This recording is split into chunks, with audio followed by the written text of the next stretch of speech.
Gauss theorem. इस video में मैं आपको बताऊंगा कि गॉस थ्योरम क्या होती है, क्या है गॉस थ्योरम, गॉस थ्योरम कैसे हमारी हेल्प करती है, गॉस थ्योरम से हम कैसे इलेक्ट्रिक फील्ड इजी तरीके से निकाल सकते हैं। तो आप अगर इस वीडियो को एंड तक देखेंगे तो आप लोग गॉस थ्योरम को बहुत अच्छे से समझ पाएंगे और ये गॉस थ्योरम आपके एग्जाम के लिए बहुत ज्यादा इंपॉर्टेंट रहने वाली है। चाहे आप कॉम्पिटेटिव एग्जाम की तैयारी कर रहे हो, चाहे क्लास 12 बोर्ड एग्जाम्स की तैयारी कर रहे हो, तो आपके लिए गॉस थ्योरम वाली वीडियो क्या है, इंपॉर्टेंट रहने वाली है। गॉस थ्योरम को समझने से पहले हमें समझना होगा इलेक्ट्रिक फ्लक्स क्या होता है। तो मैं आपको बताता हूं इलेक्ट्रिक फ्लक्स क्या है। इलेक्ट्रिक फ्लक्स क्या होता है कि किसी भी एक पर्टिकुलर एरिया से कितनी इलेक्ट्रिक फील्ड लाइंस आपकी नॉर्मली पास कर रही हैं। आपके पास एक पर्टिकुलर एरिया है, उस एरिया से कितनी इलेक्ट्रिक फील्ड लाइनें पास हो रही हैं उससे। अगर किसी एरिया से नॉर्मली ज्यादा फील्ड लाइन पास हो रही है, नॉर्मली यानी 90 डिग्री पे ज्यादा फील्ड लाइन पास हो रही है, तो हम बोलते हैं उसका इलेक्ट्रिक फ्लक्स ज्यादा है। और जिस एरिया से कम फील्ड लाइंस पास हो रही है, हम बोलते हैं उसका इलेक्ट्रिक फ्लक्स क्या है, आपका कम है।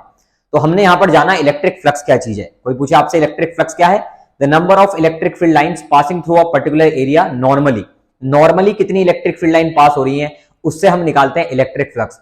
इसका अगर आप फॉर्मूला देखें तो इसका फॉर्मूला होता है इलेक्ट्रिक फ्लक्स यानी फाई ई इसका सिंबल है, is equal to E dot D S. Electric field और डीएस यानी एरिया वेक्टर, इलेक्ट्रिक फील्ड और एरिया वेक्टर का जो डॉट प्रोडक्ट होता है वो आपको देता है इलेक्ट्रिक फ्लक्स। यानी electric flux is equal to electric field dot area vector. इससे आप इलेक्ट्रिक फ्लक्स कैलकुलेट कर सकते हैं। अब ये तो हुआ इलेक्ट्रिक फ्लक्स कैलकुलेट करने का तरीका अगर हमें इलेक्ट्रिक फील्ड गिवन हो। लेकिन गॉस एक साइंटिस्ट है जिन्होंने एक थ्योरम दी जिसे हम कहते हैं गॉस थ्योरम। तो गॉस ने जो थ्योरम दी वो थ्योरम ये दी कि अगर आपको किसी भी क्लोज सरफेस का आपको इलेक्ट्रिक फ्लक्स निकालना है तो आप वो कैसे निकाल पाएंगे। तो आपको कैसे निकालना, मान लो आपको कोई भी एक इलेक्ट्रिक चार्ज दिया हुआ है, तो हम क्या करते हैं उस इलेक्ट्रिक चार्ज को एक इमेजिनरी गॉसियन सरफेस में एनक्लोज कर लेते हैं। हमारा गॉसियन सरफेस क्या होता है, गॉसियन सरफेस एक इमेजिनरी क्लोज सरफेस है जो कि उस इलेक्ट्रिक चार्ज को क्या करेगा, इलेक्ट्रिक चार्ज को बंद कर लेगा, इलेक्ट्रिक चार्ज को एनक्लोज कर लेगा। ये हमारा गॉसियन सरफेस स्फेरिकल भी हो सकता है, क्यूब शेप भी हो सकता है, ये सिमेट्रिकल होना चाहिए। आपका क्या होना चाहिए, सिमेट्रिकल। जितने भी ज्योमेट्रिकल फिगर्स है इस टाइप की सिमेट्रिकल फिगर्स अगर हो तो वैसा हमारा गॉसियन सरफेस होना चाहिए। तो इलेक्ट्रिक फ्लक्स का स्टेटमेंट हमें याद रखना है जो कि हमसे पूछा जा सकता है कि स्टेट गॉस थ्योरम में इलेक्ट्रिक फ्लक्स का स्टेटमेंट क्या है। इलेक्ट्रिक फ्लक्स का स्टेटमेंट यह है कि हमारा जो इलेक्ट्रिक फ्लक्स है वो होता है 1/ε0 टाइम्स, क्या है 1/ε0 times the charge enclosed within the Gaussian surface. यानी आपको 1/ε0 गुना करना पड़ेगा, 1/ε0 को मल्टीप्लाई करना पड़ेगा चार्ज एनक्लोज से, जो कि हमने गॉसियन सरफेस के अंदर क्या करा है, चार्ज को एनक्लोज करा है। तो इस तरीके से हम क्या है आपका इलेक्ट्रिक फ्लक्स निकाल पाते हैं। तो ओवरऑल जो हमारे पास इलेक्ट्रिक फ्लक्स का फॉर्मूला हुआ वो क्या हुआ E dot D S equals to 1/ε0 into Q, यानी कि क्यू बाय ε0। तो ये आपका पूरा इलेक्ट्रिक फ्लक्स है और मैंने आपको यहां क्या समझाई, गॉस थ्योरम समझाई। तो इस तरीके से गॉस थ्योरम की मदद से हम क्या निकाल पाते हैं, बड़ी इजीली से इलेक्ट्रिक फ्लक्स निकाल पाते हैं।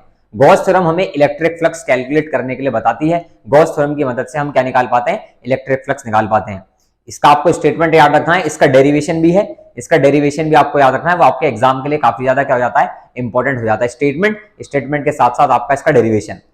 गॉस थ्योरम के देखिए क्वेश्चंस किस प्रकार के आते हैं वो मैं आपको बताता हूं। तो गॉस थ्योरम के हमारे जो क्वेश्चंस आते हैं वो इस तरीके के आते हैं कि आपने एक चार्ज लिया, वो आपने एक क्यूब के कॉर्नर पर रख रखा है।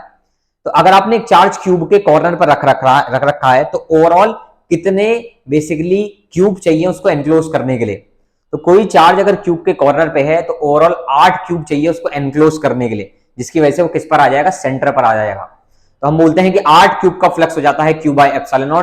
तो एक क्यूब का फ्लक्स कितना हो जाता है, क्यू बाय 8ε0, एक सिंगल क्यूब का फ्लक्स। तो इस तरीके से इस टाइप के क्वेश्चन आते हैं। अगर सेंटर पर चार्ज रखा हुआ है क्यूब के तो आपके पूरे क्यूब का फ्लक्स कितना हो जाएगा, डायरेक्ट क्यू बाय ε0 हो जाएगा पूरे एक क्यूब का। और अगर कॉर्नर पे रखा हुआ है तो एक क्यूब का कितना होगा, क्यू बाय 8ε0। ठीक है। अगर आपके फेस के सेंटर पर रखा हुआ है तो फेस के सेंटर पर अगर कोई चार्ज रखा हुआ है तो उसको एनक्लोज करने के लिए हमें 2 क्यूब चाहिए होते हैं। तो हमारे सिंगल क्यूब 2 क्यूब का तो जाएगा क्यू बाय ε0 और सिंगल क्यूब का जाएगा क्यू बाय 2ε0। तो इस तरीके के क्वेश्चन है जो हम यहाँ पर गॉस थ्योरम के सॉल्व करते हैं। ये गॉस थ्योरम का हमें कॉन्सेप्ट क्या है यहाँ पर याद रखना है। गॉस थ्योरम का प्रूफ भी हमें यहाँ पर याद रखना है। प्रूफ का मैं डेरिवेशन देखिए यहाँ पे लगा दूंगा, आप ये प्रूफ भी इसका समझ सकते हैं। बड़ा ही ईजी इसका आपका प्रूफ रहने वाला है। इसी तरीके की शॉर्ट इंपॉर्टेंट टॉपिक्स की जो वीडियो आएंगी वो मैं आपको रेगुलर लेवल पर यहाँ पर समझाता रहूंगा। बस आपको क्या करना है, चैनल को सब्सक्राइब करना है और साथ के साथ वीडियो से जुड़ जाना, हमारे चैनल से भी जुड़ जाना है। चैनल को सब्सक्राइब करें, वीडियो को लाइक करें और इसी तरीके के कंटेंट के लिए हमारे साथ जुड़ जाएं। Thank you so much.